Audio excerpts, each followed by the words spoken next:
ఉగాది రోజు ఖచ్చితంగా చేయాల్సినటువంటివి కొన్ని ఉన్నాయి. ప్రతిగృహ ధ్వజారోహణము అంటారు. ప్రతి ఇంటి మీద ఖచ్చితంగా ఏదో ఒక జెండాని పెట్టుకోవాలి. ఆంజనేయ స్వామి వారు ఉన్నటువంటి జెండాను, లేదు నాకు ఇష్టదైవమైనటువంటి ఇంకొకళ్ళ జెండానో, ఏదీ లేకుండా ఒక ఓంకారమో స్వస్తికో ఏదో ఒక చిహ్నంతో ఉన్నటువంటి ధ్వజాన్ని ప్రతి ఇంటి మీద వేయాలి, ఎగరేయాలి అని చెప్పారు. ప్రతిగృహ ధ్వజారోహణం అని చెప్తారు. రెండోది, సర్వమైనటువంటి ఆపదల్ని సర్వాపశాంతికర హోమము అని చేస్తారు. అన్ని ఆపదలు పోవాలి అని గణపతి పూజ చేసుకొని చిన్న సర్వాపదలు దూరం అవడానికి ఒక చిన్న హోమం ప్రక్రియ ఉంది, అది చేసుకోవాలి. తర్వాత ఉదయాన్నే, అంటే సూర్యుడు రాకూడదు, వెలుతురు వచ్చి ఉండాలి. ఆ సమయంలో స్నానం చేసి తైలాభ్యంగనం, అది చక్కగా ఒంటికి నూనె రాసుకొని నలుగు పెట్టుకొని స్నానం చేసి అయిపోయిన తర్వాత కొత్త బట్టలను తొడుక్కోవాలి. నూతన వస్త్రాలని ఖచ్చితంగా ధరించి తీరాలి. ఆ తర్వాత షడ్రసోపేతమైనటువంటి పచ్చడి తయారు చేసుకొని పంచాంగానికి పూజ చేసుకోవాలి. పంచాంగం అంటే కాలం అని చెప్పాక కాలం మొత్తానికి పూజ చేయాలి. కాలానికి సంకేతం ఏమిటి? పంచాంగం. కాబట్టి ఆ పంచాంగానికి పూజ చేసుకొని అక్కడ ఈ ఋతువులు ఎన్నమ్మా? 6. రుచులెన్ని? 6.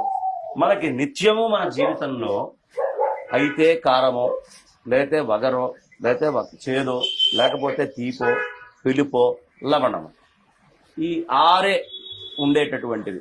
ఇవే రుచులు కూడా. అంటే మన జీవితంలో మనం బయట నుంచి అనుభవించే టేస్ట్స్ ఈ శరీరంతో ఎన్ని టేస్ట్స్ అయినా రాని, ఆ అన్ని టేస్ట్లు ఈ ఉగాది పచ్చళ్ళలోనే ఉండాలి. లైఫ్ అంటేనే అది ఒక్క టేస్ట్ కాదు, అనేకమైన టేస్ట్ల యొక్క కలయిక. కాబట్టి చక్కగా నివేదన చేసుకొని అది చేసుకోవాలి. ఇక ప్రపాదానము అని చేయాలి. ఇవాళ రోజున ఖచ్చితంగా ప్రపాదానం చేయాలి. ఏమిటి ఈ ప్రపాదానము అంటే, కుండలో నీళ్లు పోసి ఇంటి బయట పెట్టి ఎవరు వచ్చినా నీళ్లు లేవు అనే మాట ఉండదు.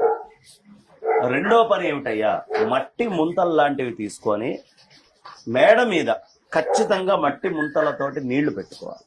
ఎందుకయ్యా అంటే పైన ఎగిరేటటువంటి పక్షులకి ఇంకా ఎక్కువ దాహం వేస్తుంది, సూర్యుడికి సమీపంగా ఉండే ఎగురుతూ ఉంటాయి కాబట్టి.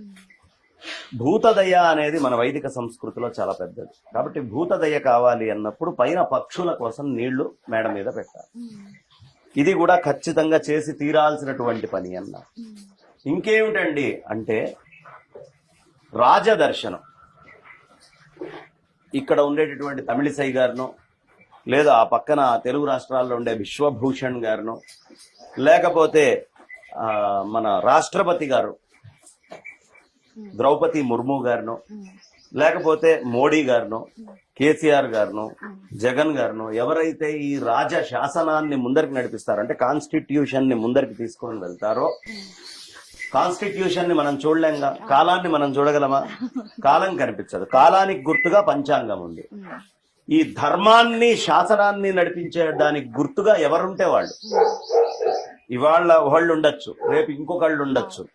ఎవరు ఉన్నా సరే ఆ రాజస్థానంలో కూర్చొన్నటువంటి వాళ్ళని రాజదర్శనము అని ఖచ్చితంగా చేసుకోవాలి అని చెప్తారు. చాలా విశేషమైనటువంటి ఫలం దానివల్ల ఉంటుంది. ఇక చేయవలసినటువంటి పనులు మనం చెప్పుకున్నాం. ఇంకా ఏమిటి అంటే ఛత్రం, ఒక గొడుగు ఎవరైనా దానం ఇవ్వాలి. అలాగే చెప్పులు కూడా కొత్తవి చూసుకోవాలి. ఇక్కడి నుంచి కాళ్ళు కాలడము, నెత్తి మండడము అనేది ఉంటుంది కాబట్టి కాళ్ళు, గొడుగు జాగ్రత్త నాయన అని చెప్పి వీటిల్ని కూడా సిద్ధం చేస్తారు. మొదటి నుంచి ఇది సంప్రదాయం. ఈ రోజు నుంచి మీరు ప్రిపేర్ అయ్యి ఉండండి, ఎండలు మిమ్మల్ని మామూలుగా ఏడిపించవు అని చెప్తున్నారు.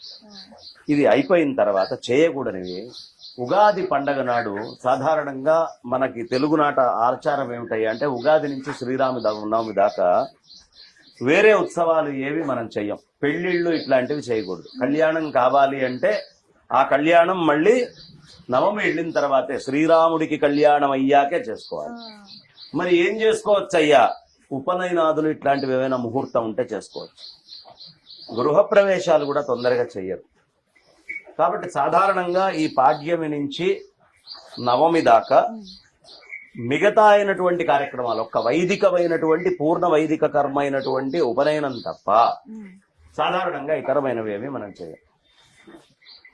ఈ విధంగా చేయకూడనటువంటివి ఏమిటంటే గృహప్రవేశాలు ఇట్లాంటి వేరే పనులన్నీ కూడా పక్కన పెట్టచ్చు.